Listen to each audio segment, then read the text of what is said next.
الحمد لله رب العالمين والصلاة والسلام على نبينا محمد وعلى آله وصحابته أجمعين ومن تبعهم بإحسان إلى يوم الدين.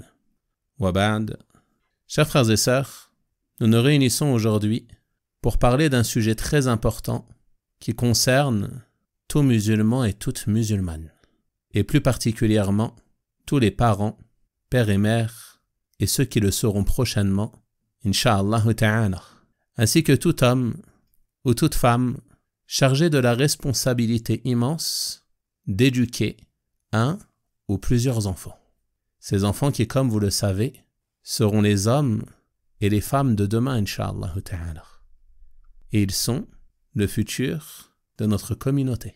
Il convient donc à chacun d'entre nous d'avoir conscience de la lourdeur de cette responsabilité, ainsi que de tout ce qu'elle implique comme effort au quotidien, afin de préparer au mieux l'avenir de nos enfants, Inch'Allah ta'ala.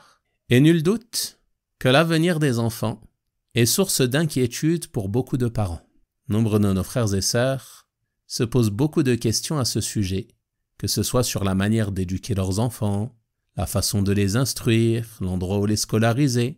Certains sont soucieux de savoir comment leur offrir un cadre d'études leur permettant d'atteindre les plus hauts diplômes, tandis que d'autres s'inquiètent de leur formation professionnelle ou de leur transmettre les outils leur permettant de gagner leur vie, et ainsi de suite parmi les choses qui préoccupent beaucoup de parents soucieux que leurs enfants aient un avenir heureux. Et bien que ceci puisse être une chose louable, force est de constater que beaucoup d'entre nous n'empruntent pas toujours les bons moyens leur permettant d'assurer cet avenir heureux à leurs enfants. En effet, en tant que musulmans, nous devons nous rappeler que cet avenir duquel nous sommes inquiets est une chose inconnue et que nul parmi nous ne peut savoir ce qu'il fera demain, ni même le lieu et la date de sa mort ou de celle de ses enfants. Nul parmi nous ne sait quand viendra son terme. Allah subhanahu wa ta'ala nous a avertis à ce sujet dans son noble livre. Il dit subhanahu wa ta'ala وَمَا تَدْرِي نَفْسٌ مَاذَا تَكْسِبُ غَدًا. Et aucune âme ne sait ce qu'elle acquérera demain. وَمَا تَدْرِي نَفْسٌ بِأَيِّ أَرْضٍ تَمُوتُ. Et aucune âme ne sait sur quelle terre elle mourra. إِنَّ اللَّهَ عَلِيمٌ خَبِيرٌ. Certes, Allah est alim, khabir, il sait parfaitement toutes choses. Rien ne lui échappe. Donc notre avenir et l'avenir de nos enfants est donc entre les mains d'Allah subhanahu wa ta'ala. Et il ne se produira que ce qu'Allah subhanahu wa ta'ala a décrété. Et nos peurs et nos inquiétudes ne pourront rien changer à son décret. Tu dois avoir la certitude de cela. Et dès lors que tu as compris ce point important, tu sais que tous les plans que tu peux faire, tous les projets que tu peux avoir, tous tes rêves, toutes tes ambitions pour toi ou pour tes enfants, tout ceci ne peut se concrétiser que par la volonté d'Allah subhanahu wa ta'ala. Et ceci est une chose que tu dois toujours avoir en tête. Et ceci doit se traduire à travers tes paroles et tes agissements. Car en réalité, nous savons tous cela. Mais bien souvent, cela nous échappe. Car, à travers nos comportements, on voit que nous n'agissons pas réellement en fonction de cette croyance. Combien sont ceux parmi nous, par exemple, à s'en remettre aux causes concernant leur avenir ou l'avenir de leurs enfants, oubliant que ces causes ne peuvent être profitables que par la volonté d'Allah subhanahu wa ta'ala. Nous savons tous que l'avenir est entre les mains d'Allah subhanahu wa ta'ala, mais combien sont ceux parmi nous à aller jusqu'à désobéir à Allah, à transgresser ses interdits sous prétexte d'assurer l'avenir de leurs enfants? Combien sont ceux qui se préoccupent de cet avenir au détriment de ce qui plaît à Allah subhanahu wa ta'ala, Seigneur de l'univers? Ceci est une triste réalité que l'on constate chez beaucoup de musulmans et qui est la conséquence de l'éloignement des bases fondamentales de notre religion, mais aussi de l'attachement à ce bas monde et aux délices qu'il contient. Méditez, mes frères et sœurs, sur la recommandation immense que notre prophète sallallahu alayhi wa sallam a adressé à son jeune cousin Abdullah ibn Abbas radiyallahu anhuma alors que ce dernier n'était qu'un enfant. Il lui dit « Ya ghulam, oh mon jeune garçon, je vais t'enseigner quelques paroles. Préserve Allah, il te préservera. Tu crains pour ton avenir? Tu as peur de ce qui va t'arriver ou de ce qui va arriver à tes enfants? Préserve Allah, Allah te préservera. Préserve le droit d'Allah subhanahu wa ta'ala, voulu un culte exclusif. Allah subhanahu wa ta'ala te préservera. Préserve l'accomplissement des ordres d'Allah, sois assidu à tes 5 prières, acquitte-toi de la zakat, jeûne le mois de Ramadan, et ainsi de suite parmi les obligations. Allah te préservera. Préserve Allah, il te préservera. La clé immense de la préservation de ton avenir, elle se trouve entre les mains d'Allah. Préserve Allah. Il lui dit ensuite, préserve Allah, tu le trouveras devant toi.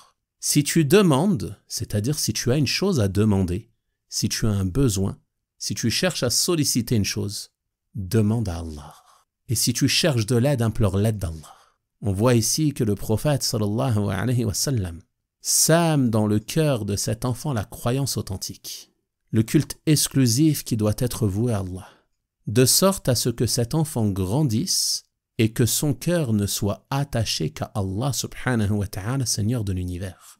Qu'il s'en remette dans chacune de ses affaires au Seigneur des cieux et de la terre, qui possède tout ce qui se trouve dans cet univers. Et ça, mes frères et sœurs, c'est d'une importance capitale, aussi bien pour nous que pour nos enfants. Attachons nos cœurs à Allah. Cessons d'avoir les cœurs penchés vers ce bas monde et vers les causes matérielles. N'oubliez pas que, aussi riche soit la personne, aussi abondantes soient ses richesses, ceci ne peut lui être utile que par la volonté d'Allah subhanahu wa ta'ala. Et ceci ne te profitera que si tu préserves Allah, que si tu préserves le droit d'Allah, si tu préserves les ordres d'Allah, si tu délaisses les interdits d'Allah. Ensuite, il lui dit, et sache que si tout le monde se réunissait pour te faire profiter d'une chose, il ne pourrait te faire profiter que d'une chose qu'Allah a écrite pour toi. Et s'il se réunissait pour te nuire par une chose, il ne pourrait te nuire que par une chose qu'Allah a écrite contre toi. Les plumes sont levées et les feuillets ont séché. Il attire ici son attention sur le fait que rien ne peut être utile et rien ne peut nuire si ce n'est par la volonté d'Allah. Même si tu réunis tous tes efforts, toutes tes richesses, tout ce qui est en ton possible pour, comme les gens le disent, assurer l'avenir de tes enfants, rien ne leur sera profitable en dehors de ce qu'Allah subhanahu wa ta'ala a écrit pour eux. Aussi longues soient les études qu'ils puissent faire, aussi abondant soit l'argent que tu puisses réunir pour eux, aussi grandes et aussi nombreuses soient les maisons que tu puisses leur construire, rien de cela ne profitera à tes enfants en dehors de ce qu'Allah subhanahu wa ta'ala a écrit pour eux. Garde bien toujours cela en tête. L'imam Abul Hassan al-Mawardi rahimahullah ta'ala, qui est un savant mort en l'an 450 de l'Hégire. Il a écrit un livre intitulé Adab ad-Dunya wa ad-Din. Et dans celui-ci, il a parlé des raisons poussant les gens à réunir de l'argent. Et parmi elles, il a mentionné le fait de chercher à augmenter ses richesses afin de les mettre de côté pour ses enfants, tout en se privant par peur pour eux et leur avenir. Puis il explique que ceci contient certaines choses blâmables, et parmi les choses qu'il a mentionnées, il y a sa parole, la mauvaise opinion à l'égard de son Créateur, en pensant qu'il ne leur donnera leur subsistance que par sa cause. La mauvaise opinion à l'égard de son Créateur, en pensant qu'il ne leur donnera leur subsistance que par sa cause. Combien sont ceux parmi les parents à avoir cette idée en tête, oubliant que la subsistance vient d'Allah? Combien sont ceux à se dire, si je ne suis plus là, comment vont faire mes enfants? As-tu oublié qu'Allah subhanahu wa ta'ala est Ar-Razzaq, le grand pourvoyeur, que c'est lui qui t'accorde ta subsistance et c'est lui qui accorde la subsistance à tes enfants, ainsi qu'à toute créature sur terre. Et aucun enfant ne vient au monde sans que sa subsistance ne lui soit écrite, avant même sa naissance. Donc il ne convient pas en réalité que ceci soit une source d'inquiétude.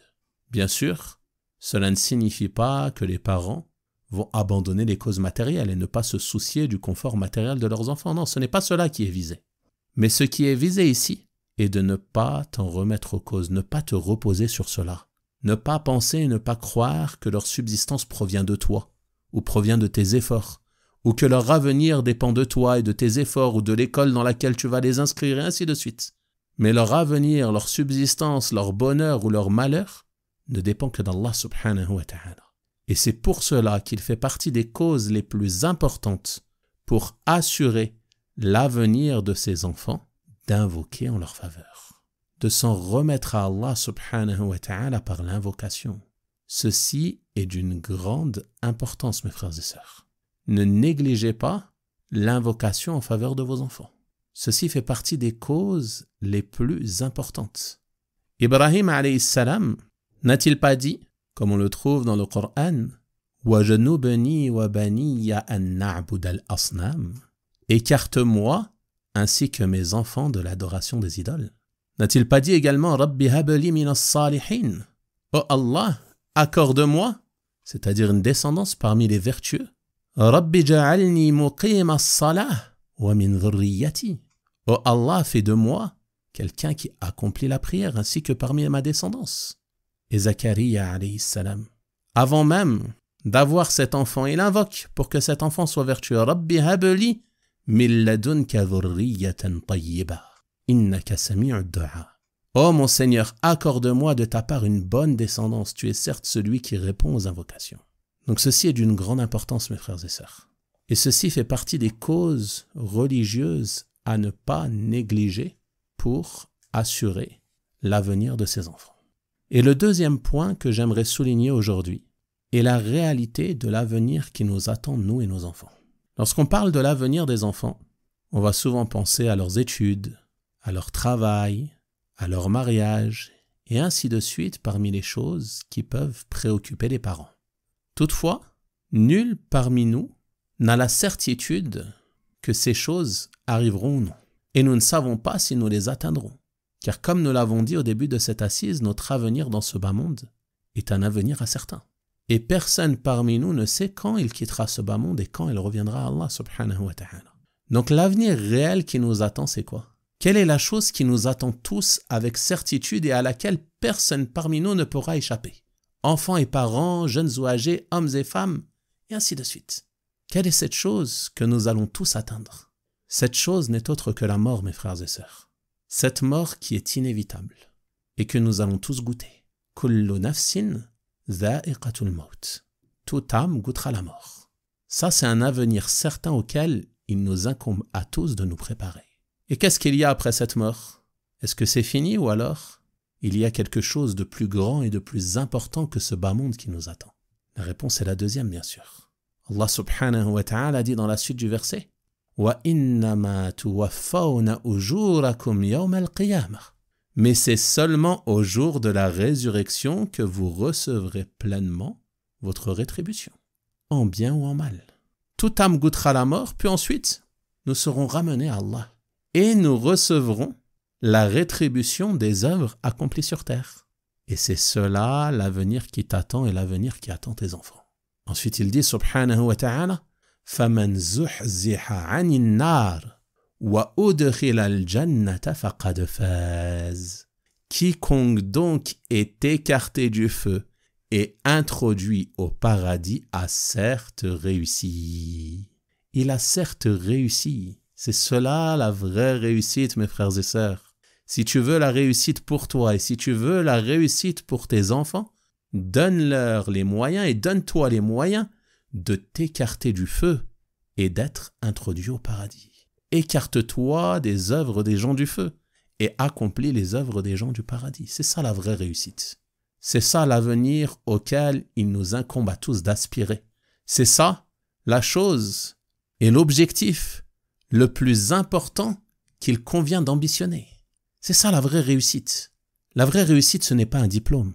La vraie réussite, ce n'est pas un travail. La vraie réussite, ce n'est pas un grand salaire. La vraie réussite, ce n'est pas d'avoir de grandes maisons ou de belles voitures. La vraie réussite, elle ne se trouve pas dans les biens de ce bas monde. Mais la vraie réussite, elle se trouve dans l'au-delà. Quiconque donc est écarté du feu et introduit au paradis a certes réussi. Wa mal hayatud dunya illa mata'ul ghurur. Et la vie présente n'est qu'un objet de jouissance trompeuse. Un objet de jouissance trompeuse.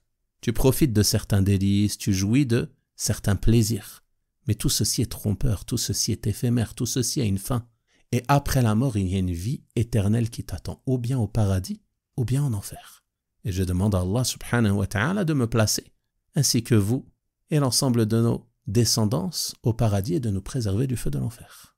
L'imam As-Sa'di rahimahullah ta'ala a dit dans le tafsir de ce verset, ce noble verset nous appelle à abandonner ce bas monde qui est éphémère et qui ne va pas perdurer, et qui n'est qu'objet de jouissances trompeuses, qui tente de par ses ornements, qui trompe de par son leurre et par sa beauté, puis ensuite elle disparaît, et tu la quittes vers une demeure dans laquelle tu vas t'établir, dans laquelle les âmes recevront entière rétribution de ce qu'elles ont fait dans cette demeure comme bien ou comme mal.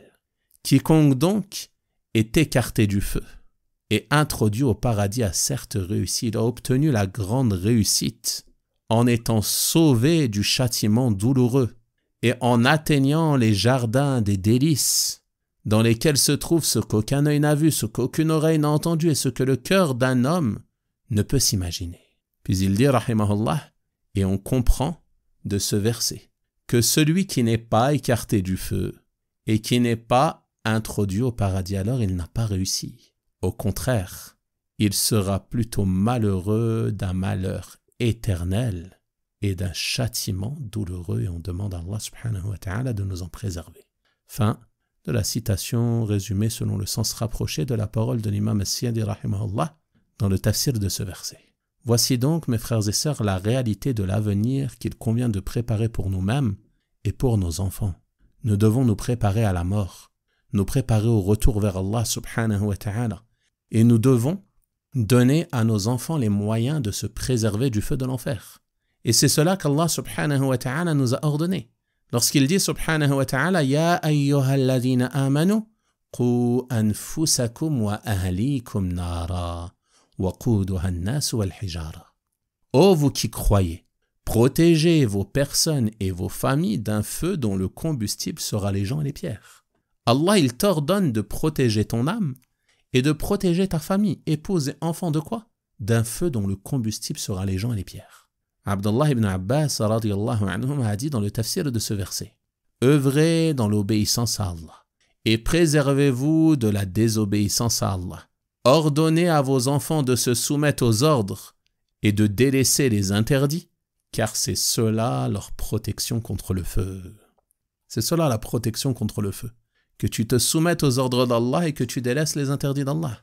Ali ibn Abi Talib radiyallahu anhu a dit, enseignez à vos personnes et à vos familles le bien et éduquez-les.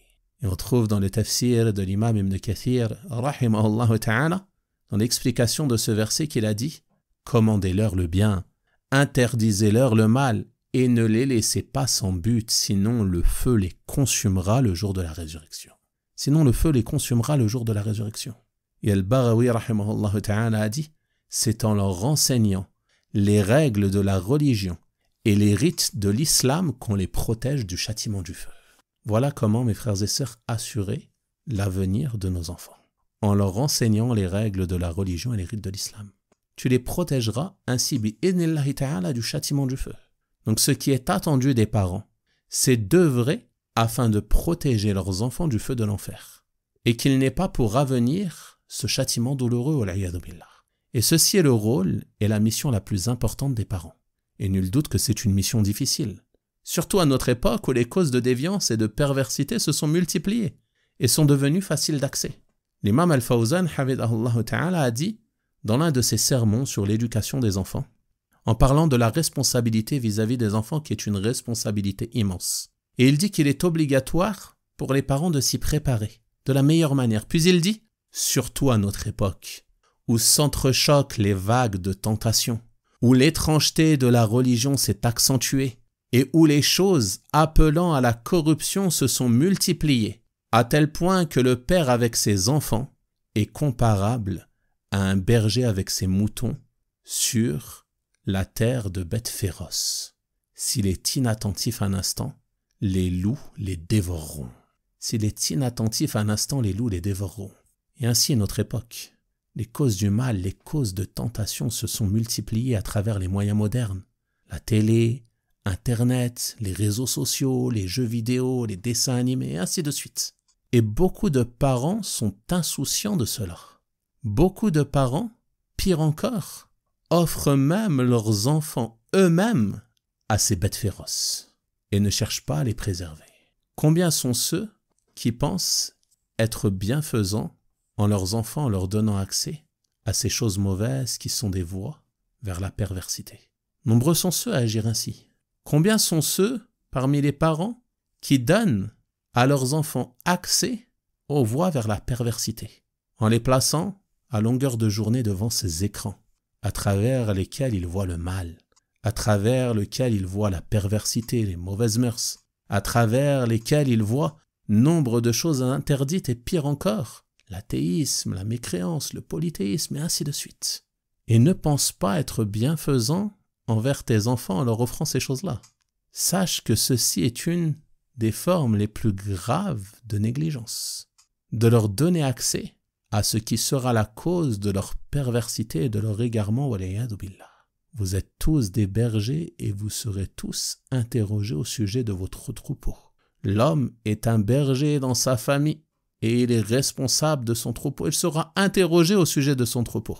Et la femme est une bergère dans la demeure de son époux et elle sera interrogée au sujet de son troupeau, comme l'a dit le prophète sallallahu alayhi wa sallam. Et il dit dans un autre hadith, il n'y a pas un serviteur à qui Allah a confié l'autorité sur d'autres personnes puis qui meurt. Au moment où il meurt, alors qu'il a trahi son troupeau, trahi cette responsabilité, sans qu'Allah subhanahu wa ta'ala ne lui interdise le paradis. Et ce hadith est rapporté par l'imam Muslim, rahimahullah. Vous vous rendez compte du danger? Vous vous rendez compte de la gravité de la situation? Est-ce que vous êtes conscient des méfaits engendrés sur vos enfants et sur leur avenir mondain et religieux lorsque vous les abandonnez devant ces réseaux, devant ces dessins animés, devant ces jeux vidéo et ainsi de suite?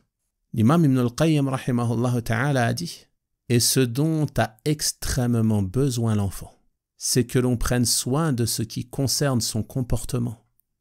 En effet, il grandira sur ce quoi son éducateur l'a habitué lors de son enfance. Il grandira sur ce quoi son éducateur l'a habitué lors de son enfance. Tu l'as habitué à l'oisiveté, tu l'as habitué à ces jeux, à ces réseaux appelant à la perversité. Sache qu'il grandira sur cela, wal'iyadu billah. C'est dès son plus jeune âge qu'il faut l'habituer au bon comportement et à la piété. Puis il dit, rahimahullah, c'est pour cela que tu trouves que la majorité des gens qui ont un comportement déviant, ceci est en conséquence de l'éducation sur laquelle ils ont grandi. Ceci est en conséquence de l'éducation sur laquelle ils ont grandi. Puis il dit, rahimahullah, dans un autre passage d'un de ses livres, et la corruption de la plupart des enfants vient seulement de leurs parents et de leur négligence envers eux et du délaissement de leur renseignement des obligations religieuses et des sunan. Donc si tu souhaites assurer l'avenir de tes enfants, si tu souhaites qu'ils aient un avenir heureux, habitue-les à la piété. Ne sais-tu pas que le prophète sallallahu alayhi wa sallam a dit que l'enfant naît sur la fitra, c'est-à-dire qu'il est prédisposé au bien, prédisposé aux bonnes actions, prédisposé à se soumettre à Allah, à lui vouer un culte exclusif. Il est prédisposé à accepter tout cela. Puis il dit, et ce sont ses parents qui le rendent juif, chrétien ou adorateur du feu. Donc ce sont ses parents qui sont la cause de sa déviance. Et il n'a pas dit ce sont ses parents qui le rendent musulman, non. Car il est prédisposé à cela, à être soumis à Allah. S'il dévie de cette voie, s'il dévie du droit chemin, c'est parce qu'il a été détourné de sa fitra, détourné de ce sur quoi Allah subhanahu wa ta'ala l'a prédisposé. Et bien souvent, comme vous l'avez entendu dans la parole de l'imam Ibn al-Qayyim rahimahullah, ce sont les parents qui sont la cause de cela. Donc mes frères et sœurs, il est important de prendre conscience de la réalité de l'avenir qui nous attend tous. Nous allons tous quitter ce bas monde. Ce n'est ni un diplôme, ni un travail, ni un salaire qui va te sauver du feu de l'enfer. Mais lorsque tu seras seul dans l'obscurité de ta tombe, tu n'auras avec toi que tes œuvres pieuses. Et il en est de même concernant tes enfants. Médite sur la parole de Ibrahim alayhi salam. Comme Allah subhanahu wa ta'ala l'a mentionné dans son noble livre, Rabbana Inni askantu min dhurriyyati biwadin ghayri dhi zar'in 'inda baytika al-muharram. Ô notre Seigneur, j'ai établi une partie de ma descendance, c'est-à-dire Ismaïl, ainsi que sa mère Hajar, dans une vallée sans agriculture, à Mecca. Il n'y avait pas d'agriculture, pas de semences, pas de végétation, près de ta maison sacrée. Ensuite il dit Rabbana liyuqimus salah. Ô notre Seigneur, afin qu'ils accomplissent la prière. L'imam As-Sa'di rahimahullah ta'ala dit, c'est-à-dire fais d'eux des serviteurs monothéistes qui accompliront la prière. Car l'accomplissement de la prière fait partie des adorations religieuses les plus méritoires et les plus particulières, et celui qui l'accomplit, alors accomplira sa religion. Celui qui a accompli la prière, il accomplira sa religion. La prière, c'est une balance par laquelle tu mesures ton attachement à la religion d'Allah subhanahu wa ta'ala. Celui qui est attaché à la prière, qui est assidu à la prière, généralement, il est assidu au reste. Et celui qui néglige sa prière, généralement, il néglige sa religion. Wal'iyadhu billah. Donc, si tu veux assurer l'avenir de tes enfants, invoque comme l'a fait Ibrahim, alayhi salam. Tu t'en remets sincèrement à Allah. Tu places ta confiance en lui, tu t'en remets à lui afin qu'il préserve tes enfants. Qu'il fasse d'eux des serviteurs monothéistes assidus à leur prière. Médite sur la parole d'Allah subhanahu wa ta'ala qui dit dans son noble livre وَأْمُرْ أَهْلَكَ بِالصَّلَاةِ وَاسْتَبِرْ عَلَيْهَا لَا نَسْأَلُكَ رِزْقًا نَحْنُ نَرْزُقُكَ وَالْعَاقِبَةُ لِلتَّقْوَى. Et commande à ta famille la prière. Et fais-la avec persévérance. Médite ensuite sur ce qu'il dit. Nous ne te demandons point de nourriture, c'est à nous de te nourrir. La bonne fin est réservée à la piété. La bonne fin est réservée à la piété. Ce dont tu dois te soucier, c'est d'être pieux et que tes enfants soient pieux et vertueux. Commande à ta famille la prière et fais-la avec persévérance. Nous ne te demandons point de nourriture, c'est à nous de te nourrir. Ta subsistance, elle incombe à Allah. Fais des causes légitimes, sans excès ni laxisme, mais ne t'en remets pas à ces causes. Tu t'en remets à Allah subhanahu wa ta'ala. L'imam As-Sa'di rahimahullah dit dans le tafsir de ce verset, c'est-à-dire encourage ta famille à la prière. Les prières obligatoires et les prières surrogatoires. Et ordonner cela implique l'ordre de tout ce qui permet de l'accomplir. Donc c'est aussi un ordre de leur enseigner la prière, de leur enseigner ce qui leur permet de faire correctement leur prière, ce qui leur permet de la compléter, et ainsi de suite, selon le sens résumé de sa parole. Et persévère, fais-la avec persévérance, wastabir alayha, c'est-à-dire persévère dans l'accomplissement de la prière en respectant ses limites, ses piliers, ses bienséances, son recueillement. Et nul doute que ceci demande de la patience. Ceci demande de lutter contre ton âme. Mais si le serviteur accomplit la prière comme cela lui est ordonné, il préservera encore plus et accomplira encore mieux les autres ordres religieux. Mais s'il la néglige, alors il négligera le reste. Puis Allah subhanahu wa ta'ala, ici, a garanti dans ce verset à son messager de lui accorder sa subsistance, afin qu'il ne se préoccupe pas de cela au détriment de la mise en pratique de sa religion. Nahnu narzukuk. C'est à nous de te nourrir, c'est à nous de te donner la subsistance, ainsi qu'à l'ensemble des créatures. Et la subsistance d'Allah subhanahu wa ta'ala, elle est générale. Elle est garantie pour le vertueux et pour celui qui ne l'est pas. Il n'y a pas une créature sur terre sans que sa subsistance n'incombe à Allah. Donc ce n'est pas cela qui doit être ta préoccupation principale. Comme on a dit, tu ne négliges pas cela, tu fais des causes pour obtenir cette subsistance, les causes légitimes, les causes légiférées, les causes permises sans transgresser les interdits d'Allah. Mais ceci ne doit pas être source d'inquiétude, source de soucis. Ceci ne doit pas empiéter sur l'accomplissement des ordres religieux.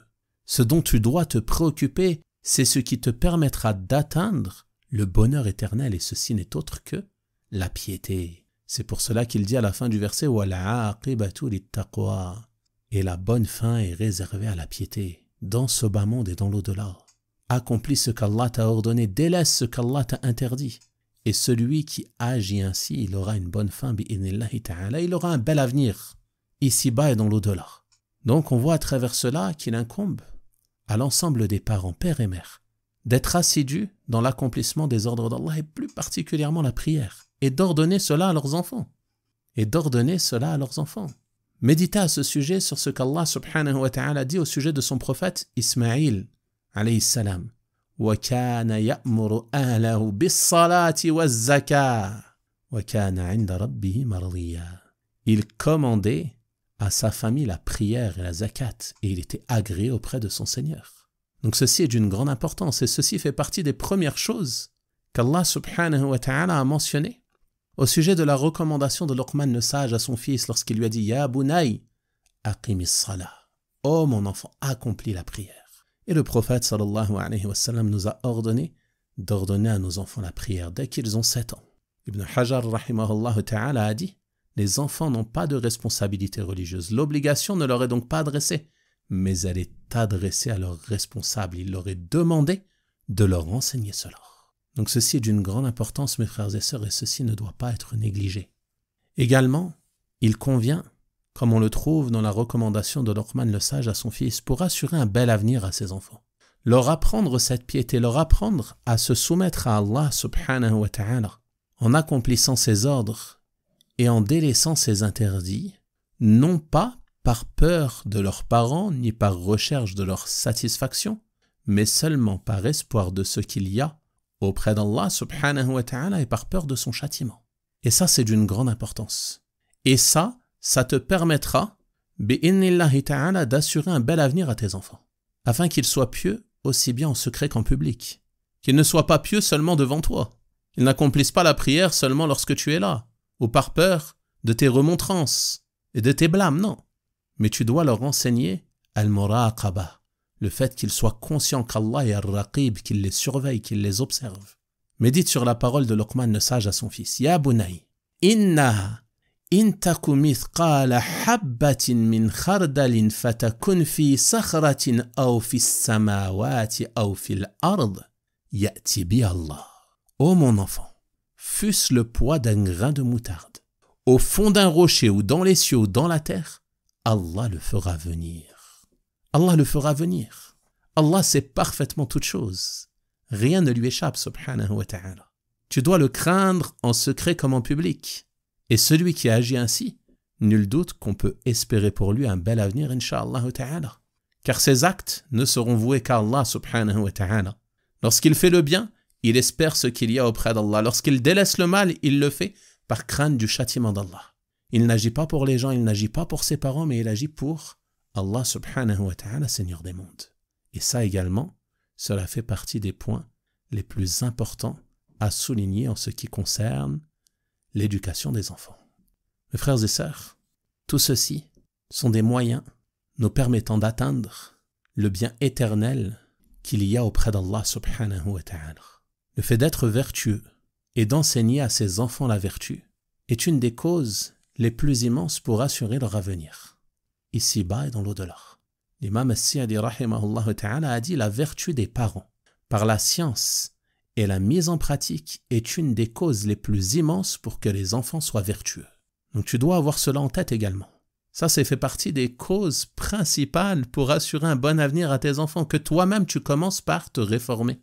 Beaucoup de parents, lorsqu'ils deviennent parents jeunes, sont encore immatures, n'ont pas encore conscience de toutes ces responsabilités. Ils sont peut-être insouciants à ce sujet. Mais dès lors que tu as emprunté la voie te menant à être parent, que tu t'es marié, il convient, pour cela, de choisir un conjoint vertueux, avec qui tu vas t'entraider dans le bien, aussi bien en ce qui concerne l'homme que la femme. Attention à ne pas favoriser des choses mondaines au détriment de la religion, mais que votre critère principal soit la vertu pour vous-même et pour la personne que vous souhaitez épouser. Et si vous agissez ainsi, si vous êtes vertueux, que vous œuvrez dans le bien, que vous vous soumettez ensemble aux ordres d'Allah, que vous délaissez ensemble les interdits d'Allah, alors réjouissez-vous et attendez-vous au bien pour vous et pour vos enfants ici-bas et dans l'au-delà. Ici-bas, vos enfants seront préservés bi'idhnillahi ta'ala. Allah subhanahu wa ta'ala les protégera. N'avez-vous pas lu l'histoire de ces deux enfants orphelins qu'Allah subhanahu wa ta'ala a mentionné dans Surat Al-Kahf? Ces deux orphelins pour qui Al-Khadir a reconstruit le mur. Il dit « Wa amma al-jidar, fa kana li ghulamayni yatimayni fil madina » Quant au mur, il appartenait à deux jeunes enfants orphelins dans la ville. « Wa kana tahtahu kanzun lahuma » Et il y avait en dessous de celui-ci un trésor leur appartenant. Il y avait en dessous de celui-ci un trésor leur appartenant. Peut-être une chose qu'ils avaient héritée de leurs ancêtres. On sait, comme on a dit au début de cette assise, qu'il y a des parents, ils économisent pour mettre de l'argent de côté pour leurs enfants. Et parfois, il se peut que certains d'entre eux atteignent des millions, des milliers, des centaines de milliers d'euros, et tout ceci ne profite en rien à leurs enfants. Il se peut que cela soit dilapidé, il se peut que ceci soit une cause de mal, il se peut que ceci soit perdu et détruit avant même que leurs enfants ne puissent en profiter, et ainsi de suite parmi les choses qui puissent arriver. Ou alors il se peut que leurs enfants se disputent et se divisent et que cet argent soit une cause de dissension entre eux après la mort des parents. Mais ici, regardez le mur de ces 2 garçons orphelins. Il y avait en dessous un trésor leur appartenant. Puis Allah subhanahu wa ta'ala de dire « Wa kana abuhuma saliha » et leur père était un homme vertueux. « Fa'arada rabbuka ayyablugha ashuddahuma wa yastakhrija kanzahuma rahmatan min rabbik » Alors ton Seigneur a voulu que tous deux atteignent leur maturité et qu'ils extraient eux-mêmes leur trésor par une miséricorde de ton Seigneur. Allahu Akbar. L'imam Ibn Kathir rahimahullah ta'ala a dit dans le tafsir de ce verset, ceci est une preuve que l'homme vertueux est préservé dans sa descendance et que la bénédiction de son adoration leur profite ici-bas et dans l'au-delà. Leur profite ici-bas et dans l'au-delà. Wa kana abuhuma saliha, leur père était un homme vertueux. Allah, il a préservé leur richesse. Pourquoi? Est-ce parce qu'il l'avait bien enterré, bien caché? Non, regardez, ce mur, il s'est détruit. Le trésor, il aurait pu être découvert. Mais Allah, il a facilité cet homme vertueux, Al-Khadir, ce noble prophète qui est venu et qui a reconstruit ce mur pour préserver leur trésor. Pourquoi? En raison de la vertu de leur père. Ibn Abbas radiyallahu anhuma a dit, ils ont été préservés par la vertu de leur père. Et il n'a pas été mentionné leur vertu. Ce n'est pas la vertu des enfants ici qui a été mentionnée, mais c'est la vertu du père. Et certains ont dit que ce père en question remontait à 7 générations. C'est-à-dire que ce n'était pas leur père direct, mais c'était un de leurs ancêtres qui était vertueux. 7 générations dessus. C'est pour cela que certains ont dit que Allah subhanahu wa ta'ala préserve par la vertu du serviteur son enfant et les enfants de ses enfants, ainsi que ceux qui viendront après eux. Et ils seront sans cesse sous la préservation d'Allah subhanahu wa ta'ala. C'est pour cela que Saïd ibn al-Musayyab rahimahullah ta'ala a dit « Je prie, puis je me rappelle de mon enfant, alors j'ajoute à ma prière. » Pourquoi? Parce qu'il sait que cette vertu sera profitable également pour ses enfants. Je prie, puis je me rappelle de mon enfant, alors j'ajoute à ma prière. En effet, mes frères et sœurs, le plus grand bonheur et le meilleur avenir que puisse espérer tout parent est de se retrouver au paradis avec ses enfants. Allah subhanahu wa ta'ala a dit dans son noble livre « Walladhina amanu wattaba'athum dhurriyyatuhum bi'iman alhaqna bihim dhurriyyatahum wa ma alatnahum min amalihim min shay » Ceux qui ont eu la foi et que leurs descendants auront suivi sur cette foi, nous ferons que leurs descendants les rejoignent et nous ne diminuerons en rien le mérite de leurs œuvres. L'imam As-Sa'di rahimahullah ta'ala a dit « Ceci fait partie de la perfection des délices offerts aux gens du paradis. Qu'Allah subhanahu wa ta'ala permettra à leurs descendants qui les ont suivis sur la foi de les rejoindre. » C'est-à-dire qu'à titre de rétribution pour ses parents vertueux, afin d'augmenter leur récompense, il élèvera leurs enfants avec eux au paradis sans que ceci ne diminue en rien de la récompense de leurs œuvres. Ceci est donc le plus bel avenir et le meilleur avenir auquel puisse aspirer tout parent. Et pour ceci, mes frères et sœurs, comme on l'a mentionné, il faut faire les causes, lutter contre soi-même, lutter contre son âme, incitatrice au mal, lutter contre toutes les tentations présentes à notre époque et être véridique envers soi-même afin d'éduquer ses enfants sur la vertu. Et se poser réellement la question, qu'est-ce que j'espère pour mon enfant pour demain? Est-ce que ma plus grande préoccupation est leur confort mondain au détriment de la religion ou bien est-ce que je souhaite pour eux un paradis éternel et qu'ils soient sauvés de l'enfer et qu'ils soient ainsi de ceux qui auront obtenu la vraie réussite et qui goûteront à ces délices au paradis. Et comme on l'a dit, ceci ne signifie pas que la personne va négliger les causes mondaines parmi les causes permises et légiférées, mais ceci ne doit en aucun cas avoir lieu au détriment de leur enseignement religieux. ni par ce qu'Allah subhanahu wa ta'ala a interdit, ni par ce qui pourrait être pour eux une cause de perversité et de déviance. Mais le plus grand capital à préserver est que ces enfants réussissent à atteindre la piété. Et que tes enfants soient vertueux, monothéistes, assidus aux prières, soucieux de se soumettre à Allah, d'accomplir ses ordres et de délaisser ses interdits, est bien meilleur pour toi, même s'ils sont pauvres ou dans une situation modeste. Ceci est bien meilleur pour toi et pour eux que de les voir riches avec des hauts salaires ou de grandes entreprises ou de belles maisons, alors que ceux-ci sont négligents de leurs prières, négligents de leur religion ou pire encore, wal'iyadu billah. Je demande donc à Allah subhanahu wa ta'ala de nous aider dans cette lourde tâche, de faire de nous des parents exemplaires, de nous guider à la vertu et de guider nos enfants à celle-ci et de nous réunir avec eux au paradis. Wa sallallahu wa sallama wa baraka ala nabiyyina Muhammad wa ala alihi wa sahabatihi ajma'in walhamdulillahi rabbil alamin.